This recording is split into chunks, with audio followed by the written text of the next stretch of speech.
નમસ્કાર વિદ્યાર્થી મિત્રો, તપોન ગ્રુપ ઓફ સ્કૂલ સંચાલિત આપણી યુટ્યુબ ચેનલ તપોન સાયન્સ એકેડમીમાં હું શિલ્પા મેમ આપ સર્વે વિદ્યાર્થીઓનું હાર્દિક સ્વાગત કરું છું.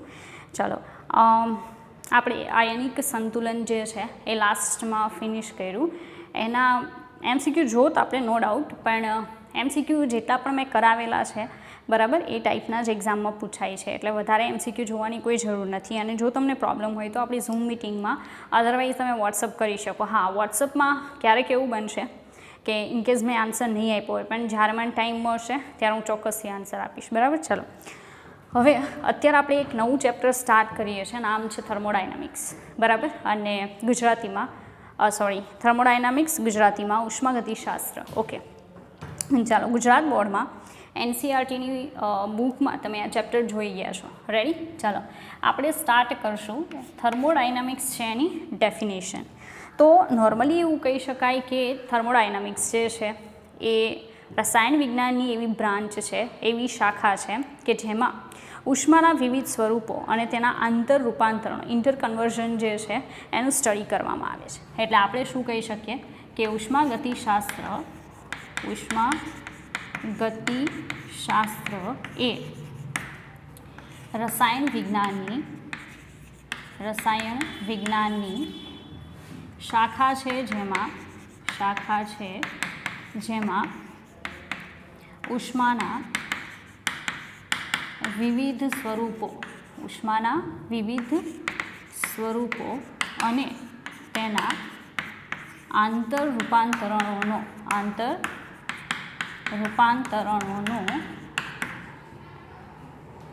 રૂપાંતરણોનો અભ્યાસ કરવામાં આવે છે. ઓકે, તો થર્મોડાયનામિક્સ જે છે એ ઉષ્માગતિશાસ્ત્ર જે છે એની એક શાખા છે કે જેની અંદર એનર્જીના વિવિધ સ્વરૂપો અને તેના ઇન્ટરકન્વર્ઝનનું સ્ટડી કરવામાં આવે છે. રેડી? ચાલો, ના આગળ વધશું આપણે.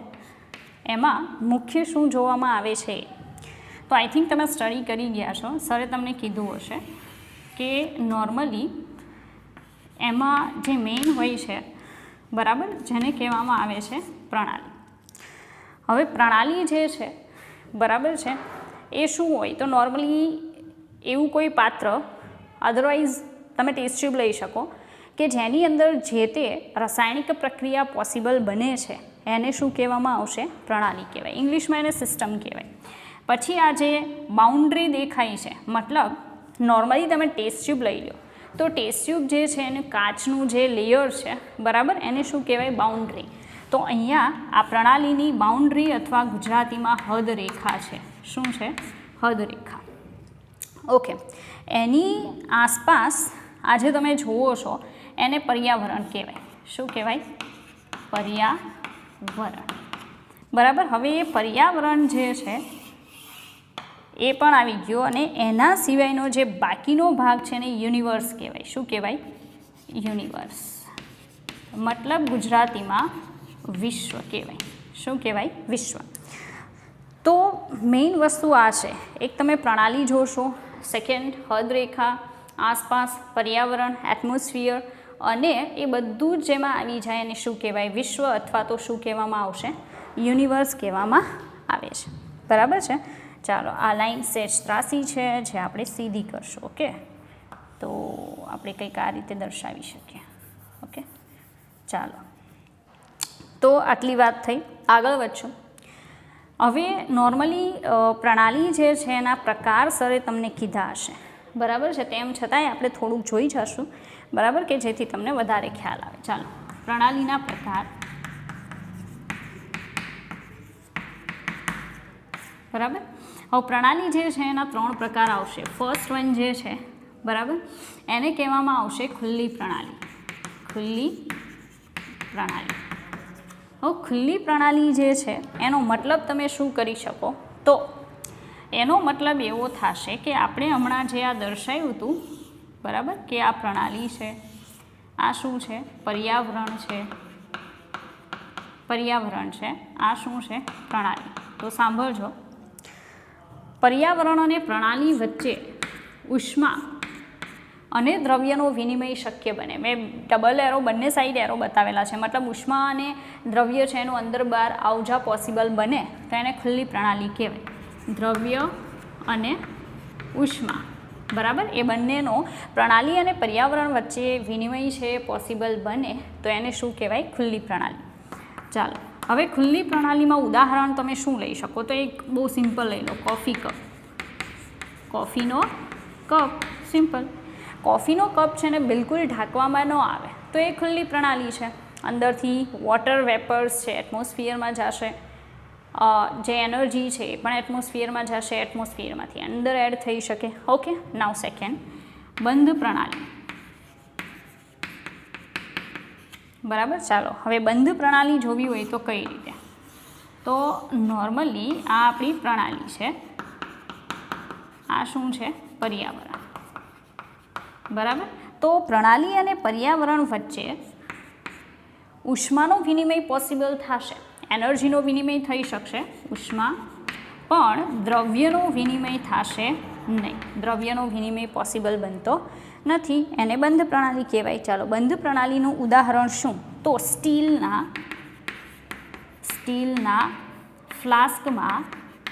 ફ્લાસ્કમાં કોફી. ઓકે, હવે સ્ટીલનું વાસણ લઈ લો, બરાબર, અને એમાં હું ગરમ કોફી ભરી દઉં, then ડેફિનેટલી કોફી જે છે એમાં જે પણ દ્રવ્ય છે એ બિલકુલ બહાર નહીં જઈ શકે, પણ ઉષ્મા ચોક્કસથી જઈ શકે, કારણ કે જે મેટલ લીધેલી છે ને, બરાબર છે, એ મેટલ વિદ્યુતની અને ઉષ્માની કેવી છે? સુવાહક છે.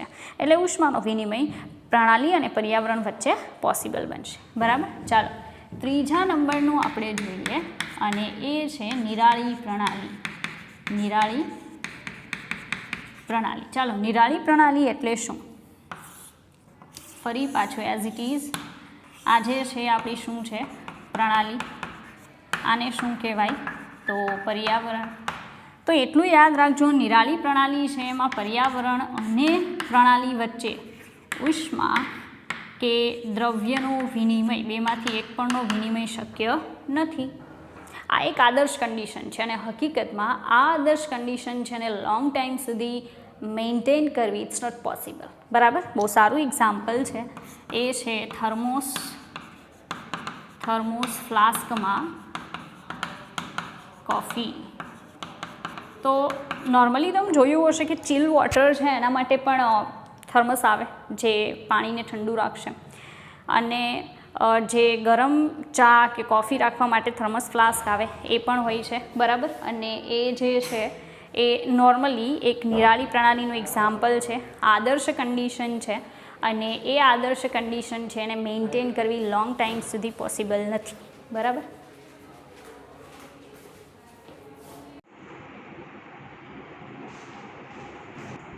ચાલો વિદ્યાર્થી મિત્રો, તો આગળ આપણે જોઈશું થર્મોડાયનેમિક્સનું પહેલું લેક્ચર. એમાં આપણે યાદ હોય તો પહોંચ્યા હતા નિરાળી પ્રણાલી. બરાબર, તો મેં તમને સમજાવી એવી પ્રણાલી કે જેમાં પર્યાવરણ અને પ્રણાલી વચ્ચે ઉષ્મા કે દ્રવ્યનો વિનિમય પોસિબલ નથી, એને નિરાળી પ્રણાલી કહેવાય. હવે કહેવાનું એમ છે કે એ જે પ્રણાલી છે એ એક આદર્શ કન્ડિશન છે, અને આદર્શ કન્ડિશન છે એને મેન્ટેન કરવી મેં પહેલાં પણ કીધું એટલી પોસિબલ નથી. લાઈક મેં એક્ઝામ્પલ આપ્યું હતું થર્મસ ફ્લાસ્ક. બરાબર, થર્મસ ફ્લાસ્ક જે છે એને આપણે એની અંદર માનો કે કોઈ ગરમ વસ્તુ ભરી દઈએ અથવા તો ઠંડી વસ્તુ ભરી દઈએ તો ડેફિનેટલી લોંગ ટાઈમ સુધી મેન્ટેન કરી શકાય છે જે કન્ડિશન છે એને, પણ હંમેશા માટે એને મેન્ટેન કરવી પોસિબલ નથી. બરાબર, એટલે નિરાળી પ્રણાલી નો ડાઉટ પોસિબલ બને પણ હંમેશા માટે નહીં. ચાલો, હવે આપણે આગળ જોઈશું પ્રકરણ. બરાબર, તો પ્રકરણ શું છે એ આપણે જોઈએ. પ્રકરણ છે એને આપણે કેમિસ્ટ્રીની ભાષામાં પ્રક્રિયા એવું કહીએ છીએ. બરાબર, તો પ્રક્રિયા જે છે એનો જ એક થર્મોડાયનેમિક્સમાં વર્ડ છે પ્રકરણ. હવે પ્રકરણ એટલે શું? તો પ્રણાલીનું એક અવસ્થામાંથી બીજી અવસ્થામાં, એક અવસ્થામાંથી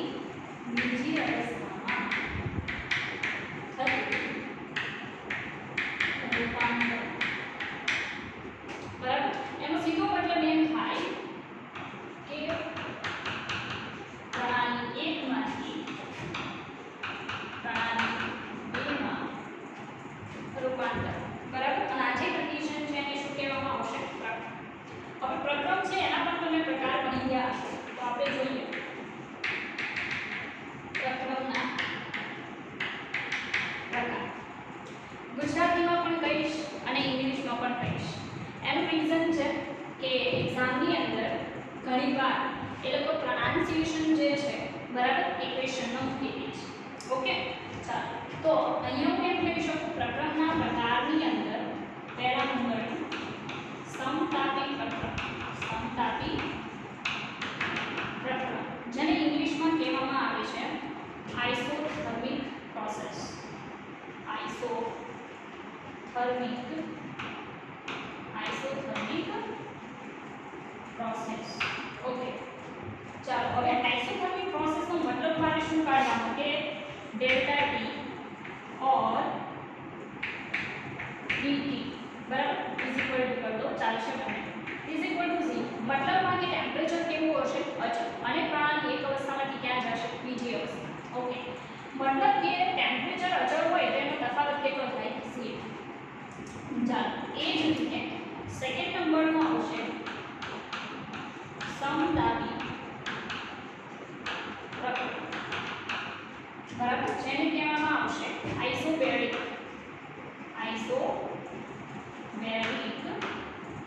પ્રોસેસ. બરાબર, આઇસોબેરિક પ્રોસેસ છે એ દબાણ અચળ રાખીને થાય છે. મતલબ dP બરાબર delta P is equal to 0. હવે d એટલે સ્મોલ ડિફરન્સ બતાવે છે અને ડેલ્ટા એટલે મોટો ડિફરન્સ બતાવે છે. ઓકે, ચાલો ત્રીજા નંબરનું છે એ આવશે સમકલી પ્રકરણ. રાઈટ, સમકલી પ્રકરણ જે છે એને કહેવામાં આવશે આઇસોક્રોનિક પ્રોસેસ. આઇસોક્રોનિક પ્રોસેસ મતલબ કદ અચળ રાખવામાં આવે છે અને પ્રણાલીને એક અવસ્થામાંથી બીજી અવસ્થામાં મોકલવામાં આવે છે. બરાબર, તો dP બરાબર delta T is equal to 0. ચાલો અને ચોથા નંબરનું છે ઇમ્પોર્ટન્ટ છે એ આવશે સમોષ્મી પ્રકરણ.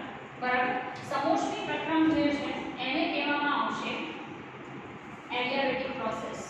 Adiabatic process. બરાબર, એડિયાબેટિક પ્રોસેસ જે છે એમાં ઉષ્મા છે અચળ રાખવામાં આવે મતલબ dQ બરાબર delta Q is equal to 0. Ready, તો આ ચાર જે પ્રકરણ છે એ ચાર ટાઈપ તમારે યાદ રાખવાના છે. રેડી, પ્રકરણ એટલે અ કાઇન્ડ ઓફ પ્રોસેસ, એવી પ્રોસેસ કે જેમાં પ્રણાલી એક અવસ્થામાંથી બીજી અવસ્થામાં રૂપાંતરણ પામશે અને એ દરમિયાન કોઈ એક ફેક્ટર તમે અચળ રાખી શકો અને એના પ્રમાણે પ્રણાલી જે છે એને શું આપવામાં આવશે નામ આપવામાં આવે છે. ઓકે, નાઉ P વર્સિસ V નો ગ્રાફ બનાવીએ. બરાબર, આ ગ્રાફ ઇમ્પોર્ટન્ટ છે, યાદ રાખો. ચાલો અહીંયા આપણે રાખશું પ્રેશર અને અહીંયા રાખશું વોલ્યુમ. ઓકે, ચાલો ફર્સ્ટ ઓફ ઓલ આપણે સ્ટાર્ટ કરીશું સમતાપી પ્રકરણ છે એનો ગ્રાફ બનાવવો હોય તો દબાણ કેવું રાખવું પડે અચળ. બરાબર, દબાણ અચળ રાખવું હોય તો મારો ગ્રાફ છે એ આવો બને. બરાબર, તો આ જે છે એ શું આવશે આઈસો. બરાબર, હવે સેકન્ડ નંબરનું હું લઈ લઉં સમકલી પ્રકરણ માટે ગ્રાફ કેવો હશે. જો સમકલી પ્રકરણ માટે મારે ગ્રાફ બનાવવો હોય તો કદ કેવું રાખવાનું અચળ. તો આ જે વેલ્યુ છે ને બરાબર એને શું કહેવામાં આવશે આઈસો. શું કહેવામાં આવશે આઈસો. નાઉ આગળ લઈ લઈએ એ આપણે લઈશું સમતાપી. બરાબર, તો સમતાપી માટે જે ગ્રાફ બનશે એ ગ્રાફ આવો બનશે. આને કહેવામાં આવશે આઈસો. બરાબર, અને સમોષ્મી માટે ગ્રાફ બનાવીએ તો એ આવશે આ રીતે અને એડિયાબેટિક.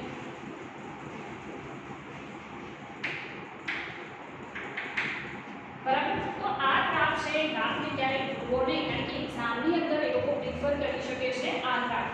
બરાબર, તો એમાંથી એ લોકો ક્વેશ્ચન કોઈ પણ ટાઈપનો બનાવી તમને પૂછી શકે. લાઈક આપણે જોશું બરાબર થોડી થિયરી જોયા પછી આ જે ગ્રાફ છે એ ગ્રાફ પ્રમાણે કોઈ ગ્રાફ તમને કઈ રીતે એક્ઝામમાં પૂછી શકે પ્રકરણ વાઇઝ. બરાબર, એ આપણે જોવાના છે. ફર્સ્ટ ઓફ ઓલ તમે આટલો ખ્યાલ હોવો. ચાલો વિદ્યાર્થી મિત્રો આગળ આપણે જોશું કેટલાક ગુણધર્મો, બરાબર. નોર્મલી તમે જોઈ ગયા હશો બે ટાઈપના ગુણધર્મો આવશે. એક આવશે સંખ્યાત્મક ગુણધર્મો, બરાબર, અથવા જથ્થાત્મક ગુણધર્મો, અને બીજું આવશે વિશિષ્ટ ગુણધર્મો, બરાબર. તો બે ટાઈપના ગુણધર્મો આપણે જોશું. પ્રણાલીના ગુણધર્મો, બરાબર. હોમેથિલિયમ પ્રણાલી જે છે એના બે પ્રકારના ગુણધર્મો આપણે જોવાના છે. પહેલા નંબરનું છે એને આપણે કહીશું જથ્થાત્મક ગુણધર્મો, અથવા તમે કહી શકો સંખ્યાત્મક ગુણધર્મો, બરાબર. સેકન્ડ નંબરનું જે આવશે એને કહેવામાં આવશે વિશિષ્ટ ગુણધર્મો. વિશિષ્ટ ગુણધર્મો. હવે ઇંગ્લિશમાં એને શું કહેવામાં આવે છે? Extensive properties. ઓકે, અને આને કહેવામાં આવે છે ઇન્ટેન્સિવ પ્રોપર્ટીઝ, બરાબર. એક્સટેન્સિવ અને ઇન્ટેન્સિવ પ્રોપર્ટીઝ તરીકે ઓળખવામાં આવે છે. ચાલો આમાં ખાસ ધ્યાન આપજો. જથ્થાત્મક અથવા સંખ્યાત્મક ગુણધર્મો જે છે એ પ્રણાલીમાં રહેલા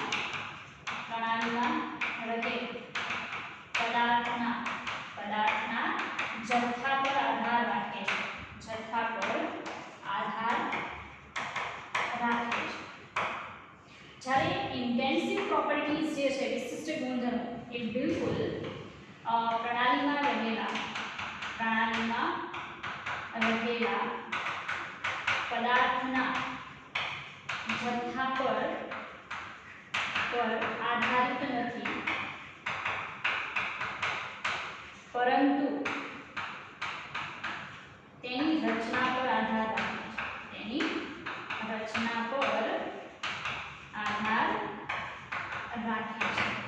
હવે ઘણાને તો પણ પ્રોબ્લેમ થશે, બરાબર, કે કઈ રીતે ડિસાઈડ કરવું કે કઈ એક્સટેન્સિવ પ્રોપર્ટી છે અને કઈ ઇન્ટેન્સિવ પ્રોપર્ટી છે, બરાબર. હવે એ ડિસાઈડ કરવા માટે આપણી પાસે બહુ સારો ઓપ્શન છે. લાઈક એક એક્ઝામ્પલ લઈએ. ચાલો માનો કે મારી પાસે એક પાત્ર છે.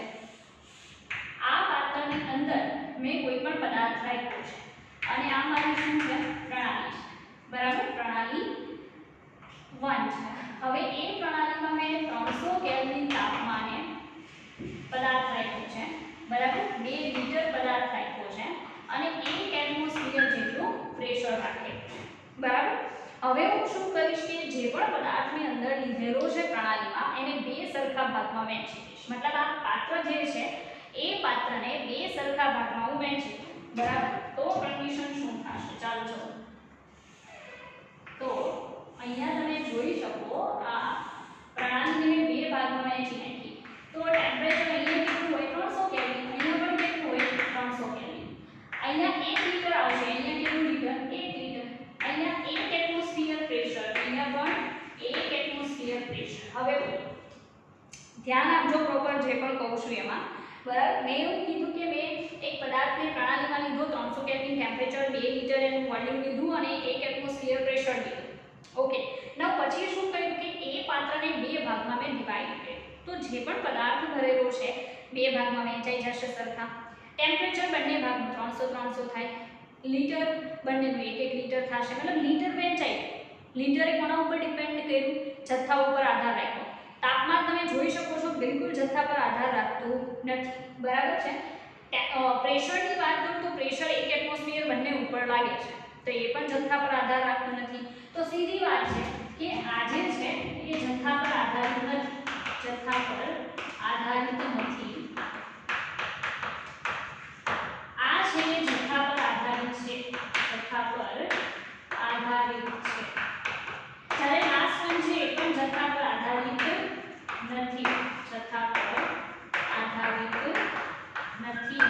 તો તમે કહી શકો કે ટેમ્પરેચર જે છે એ કયા પ્રકારની પ્રોપર્ટી છે જે જથ્થા પર આધાર રાખતી નથી? તો એ વિશિષ્ટ ગુણધર્મ છે, ઇન્ટેન્સિવ છે. જે વોલ્યુમ છે એ વોલ્યુમ જથ્થા પર આધાર રાખે છે. એનો સીધો મતલબ એમ છે કે તે કયો ગુણધર્મ છે? જથ્થાત્મક ગુણધર્મ છે. Okay, extensive property. બીજું કે જે પ્રેશર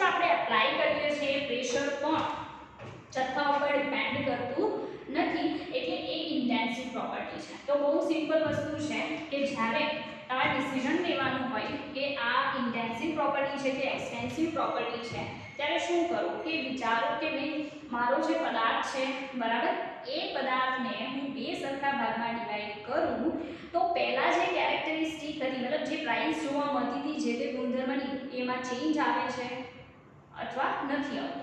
બરાબર, તો આ ખાસ યાદ રાખવું. આ એક નોટ કહું છું. પ્રણાલીને બે સરખા ભાગમાં વહેંચતા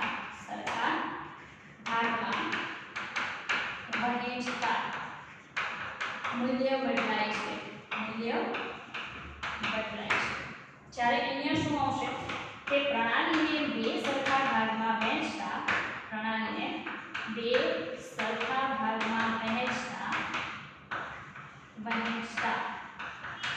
મૂલ્ય બદલાતું નથી. રેડી? આના આપણે શું જોવાના છે? ઉદાહરણ. રેડી? તો ઉદાહરણની અંદર આમાં આ જે જથ્થાત્મક ગુણધર્મો છે એમાં ઘણા બધા ઉદાહરણ આવશે. એ જ રીતે આ જે વિશિષ્ટ ગુણધર્મો છે એમાં પણ ઘણા બધા ઉદાહરણ આવશે. બરાબર?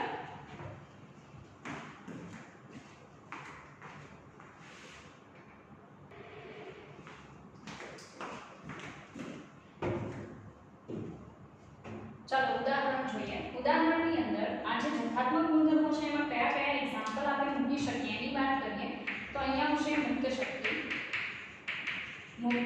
શક્તિ, એન્થાલ્પી, એન્ટ્રોપી. ઓકે, બીજું આંતરિક ઊર્જા, હાર બિંદુનો ઘટાડો, ઉત્કલન બિંદુનો વધારો, બીજું કદ આવશે. બરાબર? એના સિવાય પણ કુલ ઉષ્મા ક્ષમતા, એ પણ એક એક્ઝામ્પલ છે. કુલ ઉષ્મા ક્ષમતા. બરાબર? આ જે બધા ગુણધર્મો છે એ ગુણધર્મોને નોર્મલી આની અંદર મૂકી શકાય. આ તમારે યાદ રાખવા પડશે. રેડી? કારણ કે બધાને તમે બે ભાગમાં મતલબ પ્રણાલી છે અને બે ભાગમાં તમે ડિવાઈડ કરશો તો જરૂરી નથી કે બધા લોકોને સમજમાં આવી જાય કે ચાલો ભાઈ આ જે કેરેક્ટરિસ્ટિક છે એ બે સરખા ભાગમાં વહેંચાઈ જશે ઓર સમથિંગ. બરાબર? એટલે મને તો યાદ રાખવું. ચાલો આની અંદર ઘણા બધા ગુણધર્મો આવી શકે જેમ કે pH, સાંદ્રતા, દબાણ, તાપમાન, સ્નિગ્ધતા,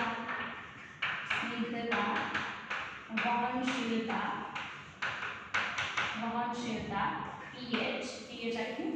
બરાબર? સાંદ્રતા, pH, દબાણ, તાપમાન, વહનશીલતા, સ્નિગ્ધતા, વક્રી ભવનાંક,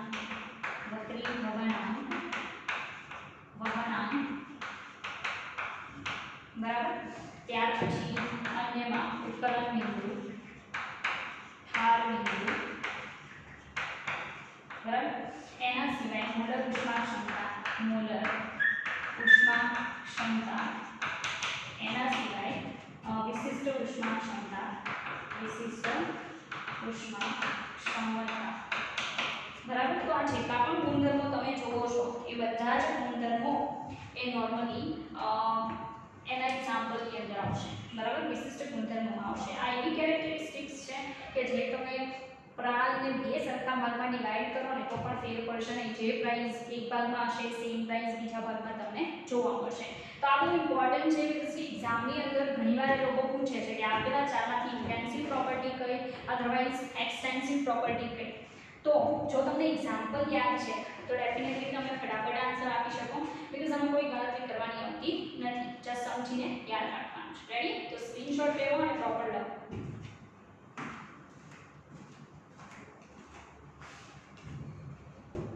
ચાલો વિદ્યાર્થી મિત્રો આપણે વિધેય જોશું. બરાબર? નોર્મલી વિધેયમાં થર્મોડાયનેમિક્સમાં બે વિધેય આવશે. ફર્સ્ટ વન જે આપણે જોશું એને કહેવાય અવસ્થા વિધેય.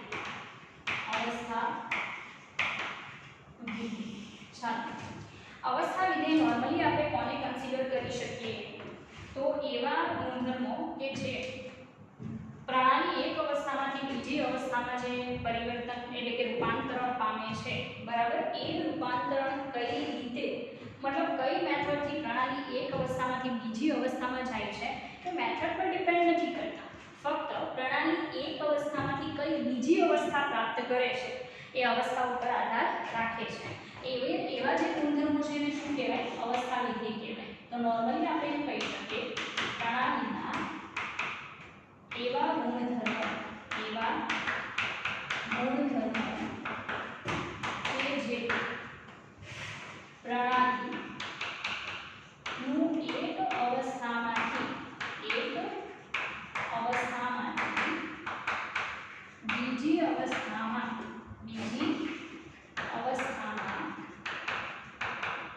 રૂપાંતરણ કોઈ પદ્ધતિથી થાય છે તેના પર આધાર રાખતા નથી,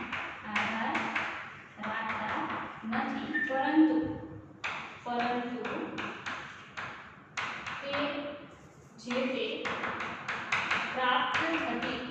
તે પ્રાપ્ત થતી અવસ્થા પર આધાર રાખે છે.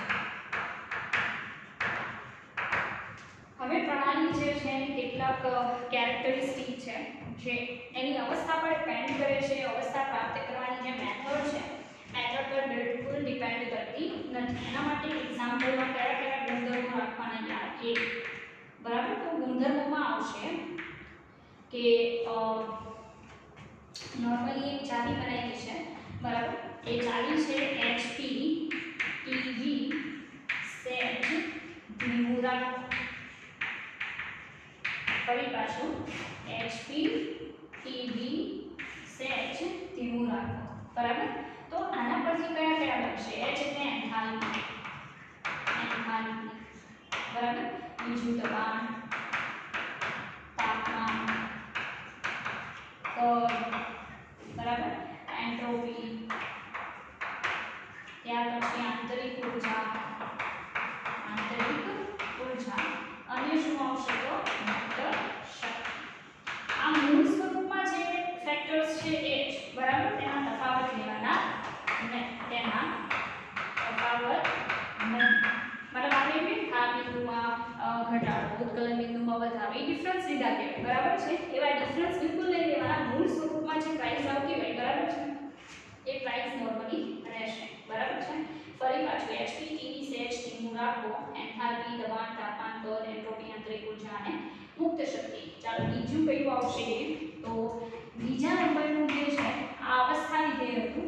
હવે પછીનું જે છે એને કહેવામાં આવશે પથ વિધેય. શું કહેવામાં આવે? પથ વિધેય. પથ વિધેય શું આવશે? તો આપણે એમ કહી શકીએ પ્રણાલીના કેટલાક ગુણધર્મો, પ્રણાલી જે છે એની કેટલીક કેરેક્ટરિસ્ટિક એવી હોય છે કે જે પ્રણાલી એક અવસ્થામાંથી બીજી અવસ્થામાં પરિવર્તન પામે તો એ કઈ રીતે પરિવર્તન પામે છે, કઈ મેથડથી પરિવર્તન પામે છે એના ઉપર ડિપેન્ડ કરશે. કેવી અવસ્થા પ્રાપ્ત કરે છે એના ઉપર આધાર રાખશે નહીં. તો અહીંયા આપણે શું કહી શકીએ? પ્રણાલીના એવા ગુણધર્મો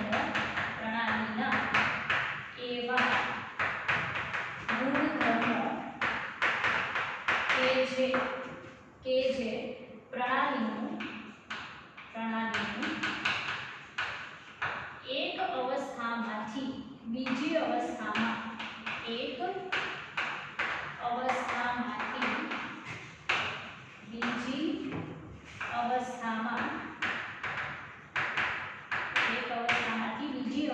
રૂપાંતરણ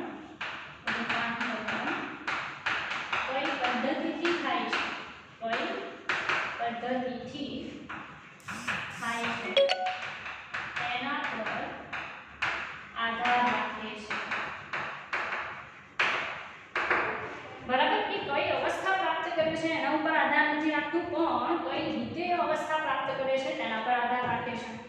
ઉદાહરણ તરીકે આમાં ખાસ યાદ રાખજો, કાર્ય આવશે, ઉષ્મા આવશે બરાબર. એના સિવાય જે મોલર ઉષ્મા ક્ષમતા અને વિશિષ્ટ ઉષ્મા ક્ષમતા છે એ પણ તમે લઈ શકો. એટલે મોલર ઉષ્મા ક્ષમતા અને આ જે વિશિષ્ટ ઉષ્મા ક્ષમતા છે બરાબર એના ઉદાહરણમાં આવે. તો આમાં પણ તમારે આટલા ઉદાહરણ યાદ રાખવાના છે, બરાબર. ચાલો તો સ્ક્રીનશોટ લઈ શકો અને બને તો સંખ્યા પછી એને યાદ રાખવાનો પ્રયાસ કરો. રેડી? ચાલો વિદ્યાર્થી મિત્રો, આગળ આપણે જોશું ઉષ્મા વિનિમયના મોડ્સ, બરાબર. એમાં ફર્સ્ટ વન જે આપણે જોવાના છીએ ઉષ્મા વિનિમયના મોડ્સમાં ફર્સ્ટ વન આપણે જોશું એ ઉષ્માક્ષેપક અને ઉષ્મા શોષક પ્રક્રિયા માટે. આમાં પ્રોપર ધ્યાન આપવું. માનો કે આ એક પ્રણાલી છે, બરાબર. એ પ્રણાલીમાં શરૂઆતનું તાપમાન T1 છે. હવે મારે એને એક અવસ્થામાંથી બીજી અવસ્થામાં લઈ જવી છે, મતલબ આ પ્રણાલી 1 જે છે, બરાબર છે, એમાંથી પ્રણાલી 2 માં લઈ જવી છે, બરાબર. પણ કન્ડિશન એવી છે કે T1 ગ્રેટર ધેન T2 છે, મતલબ કે બીજા નંબરની જે પ્રણાલીમાં મારે એનું કન્વર્ઝન કરવું છે, બરાબર છે, એના કરતાં આનું તાપમાન વધારે છે, તો મારે એનર્જી બહાર શું કરવી પડશે? રિલીઝ કરવી પડશે. ઉષ્મા છે એ શું થશે? રિલીઝ થશે. તો એને કઈ પ્રક્રિયા કહેવાય? ઉષ્માક્ષેપક પ્રક્રિયા. અને ઉષ્માક્ષેપક પ્રક્રિયામાં ઉષ્માનું શું થાય? ઉત્પન્ન થાય. મતલબ પ્રણાલી ઉષ્મા શું કરશે? ગુમાવશે. તો T2 મતલબ નીચા તાપમાનવાળી જે પ્રણાલી છે એમાં એનું શું થઈ જશે? કન્વર્ઝન થઈ જશે. આ જ રીતે માનો કે બીજી એક પ્રણાલી છે, બરાબર. તો પ્રણાલી નંબર 1 એમાં T1, પણ આ વખતે T1 લેસ ધેન T2 છે. તો સીધી વાત છે કે એને T2 તાપમાનવાળી પ્રણાલીમાં કન્વર્ઝન થવું હોય તો બહારથી ઉષ્મા શું કરવી પડશે? મેળવવી પડશે. તો પ્રણાલીની ઉષ્મામાં શું થશે? વધારો. તો કઈ પ્રક્રિયા કહેવાય? ઉષ્મા શોષક પ્રક્રિયા. અને ઉષ્મા શોષક પ્રક્રિયા માટે Q કેવો આવશે? પ્લસ. તો આ વસ્તુ ખાસ યાદ રાખવી. ઉષ્માક્ષેપક પ્રક્રિયા માટે -Q આવે, ઉષ્મા શોષક પ્રક્રિયા માટે શું આવશે? +Q આવશે. રેડી? ચાલો એક મોડ આવશે. બીજું સેકન્ડ નંબરનું જે આપણે જોશું એ યાંત્રિક કાર્ય. કઈ કાર્ય આવશે? યાંત્રિક કાર્ય. ચાલો યાંત્રિક કાર્ય જે છે એનો મતલબ શું આપણે કરશું કે માનો કે આ પ્રણાલી છે, બરાબર. હવે શરૂઆતમાં એની ઉપર પિસ્ટનથી P1 જેટલું પ્રેશર લગાવવામાં આવતું હતું. P1 જેટલું શું લગાવવામાં આવતું હતું? પ્રેશર, બરાબર. પછી શું કર્યું કે P2 જેટલું પ્રેશર લગાવ્યું. કેટલું પ્રેશર લગાવ્યું? P2 જેટલું પ્રેશર લગાવ્યું, બરાબર. તો તમે સમજી શકો કે પ્રેશર લગાવવાથી આ જે પ્રણાલી છે એનું કદ ઘટે છે. તો સીધી વાત છે P2 ગ્રેટર ધેન શું હશે? P1 હશે. એ જ રીતે આની યાંત્રિક કાર્ય થયું કે આ પિસ્ટન છે. શું છે? પિસ્ટન. આ પિસ્ટન તો તમે 10માં પણ સ્ટડી કરી ગયા છો એટલે તમને ખ્યાલ હશે, બરાબર. હવે નોર્મલી અહીંયા આ બીજો પિસ્ટન લઈએ. એની શરૂઆતમાં જે પ્રેશર લગાવવામાં આવતું હતું એ P1 છે, બરાબર. આને આપણે શું રાખીશું? P2. P1 આટલું છે, મતલબમાં કે પહેલા જે પ્રેશર લગાવવામાં આવતું હતું એ વધારે હતું અને પછી પ્રેશર ઓછું કરવામાં આવ્યું, બરાબર. પછી પ્રેશર શું કરવામાં આવ્યું? ઓછું કરવામાં આવ્યું. તો તમે સમજી શકો કે કદ વધે છે. તો અહીંયા P1 ગ્રેટર ધેન શું છે? P2 છે, બરાબર. મતલબ કે અહીંયા યાંત્રિક કાર્ય થશે અને કાર્યમાં ખાસ યાદ રાખજો કે પ્રણાલી દ્વારા કાર્ય થાય, પ્રણાલી દ્વારા કાર્ય થાય તો -W અને પ્રણાલી ઉપર કાર્ય થાય તો +W. આ સાઇન જે છે એ સાઇન તમારે બિલકુલ ભૂલવાની નથી. પ્રણાલી ઉપર કાર્ય થાય તો +W અને પ્રણાલી દ્વારા કાર્ય થાય તો -W, બરાબર. કારણ કે પ્રણાલી પોતે જો કાર્ય કરશે તો શું થશે કે પોતાની કેટલીક એનર્જી કામ કરવામાં વાપરશે તો નેગેટિવ સાઇન આવશે. પ્રણાલી ઉપર કાર્ય થશે મતલબ બીજા પોતાની એનર્જી વાપરીને પ્રણાલી ઉપર વર્ક કરશે તો પ્રાઇસ કેવી આવશે? પોઝિટિવ આવશે, બરાબર. તો આજે તમે જોવો છો એને શું કહી શકાય? ઉષ્મા વિનિમયના મોડ્સ.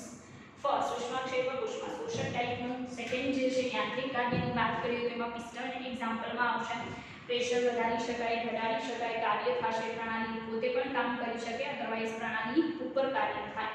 બંનેની સાઇન અલગ અલગ આવશે. સેકન્ડ નંબરનું કેમેસ્ટ્રીમાં જે આપણે થર્મોડાયનેમિક્સમાં બધી સાઇન જોશું પ્લસ માઇનસ, બરાબર, એ ફિઝિક્સ કરતાં ઊંધી આવશે. એટલે બંને વચ્ચે કોઈ કન્ફ્યુઝન ક્રિએટ કરવું નહીં. ચાલો અહીંયા જ આપણે લેક્ચર ફિનિશ કરશું અને નેક્સ્ટ વિડિયો લેક્ચરની અંદર આ લેસનમાં જે ઇમ્પોર્ટન્ટ બીજી થિયરી છે એના ઉપર ફોકસ કરીશું, બરાબર.